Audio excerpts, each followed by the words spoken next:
So this short video is just to show you the best way to actually decant paint and get it ready for use. So firstly, you want to open the lid, put it to one side. Now, before you do, it's not a bad idea to actually wash this lid. It means that when you put it back on again, you haven't got any dry paint that may fall back in when you're ready for your second coat. So put that to one side and then make sure the product is very thoroughly stirred so that it's in an upward motion at the same time as rotating round.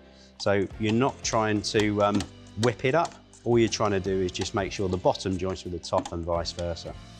Once you've done that, use your brush just to remove the excess from your stirrer, just so you don't make a mess onto the floor or onto your dust sheet. So that's now ready to put to one side. And then what we can do is pour firstly into your paint scuttle. Now, what that means is it's harder to pour into a paint kettle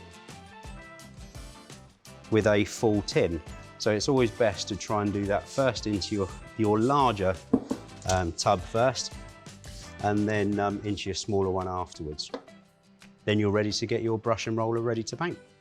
So now we've loaded our paint into our paint scuttle and our kettle. It's now time to get the brush properly loaded, ready for use. So some people actually dip their paintbrush in just a little bit and then scrape off the excess before they use it. All that means is the paint's covered around the outside. So best thing to do is dip it in around about an inch or so, tap it onto the side of the paint kettle, turn the brush over and do exactly the same thing. What that does is it forces paint in between the bristle filaments, which means it holds much more paint, which means it will travel further when you start to apply it to the surface. But when you start to move and you want to go to the surface, that's when you do scrape all that paint off so that you don't drip it all over the floor. So loading is dip and tap, don't wipe. Now it's time to load the roller up. So before ever using a new roller or even an old one that's clean, is always good advice to dampen it first. So just with some water on your hand, just massage it over the fabric of the roller, and what that does is it means that it will accept the paint much quicker and load the outer and the inner part of the fabric before you actually roll it on the surface. Now when it comes to putting it into our paint scuttle, you should only be dipping it in the depth of the pile that's actually showing on here. So you shouldn't really get paint on the side of the roller itself. So when it comes to loading, all you're doing is you're dipping it in and gently coaxing it off the top of the paint that's laying in the tray, and then push back down again. This you can repeat just by reversing the angle of the roller, just to ensure that you've got paint all the way through.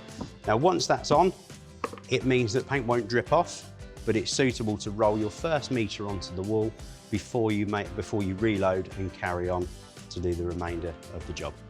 So now we've finished painting. To actually make things easier and quicker when washing the roller out, it's best to remove as much of the paint from the roller sleeve as possible before you take it to the sink to clean. So if you use a roller scraper, what you can actually do is just prop it on the edge of your scuttle like so, and then what you can actually do is draw your roller scraper down, and actually that will scrape out probably 90% of the paint that's actually on the sleeve, which means that you can wash out your sleeve back into a different colour in next to no time, and save the paint at the same time. There we go. So just a reminder, what we need to do is make sure you thoroughly stir your paint before you use it, especially with colours.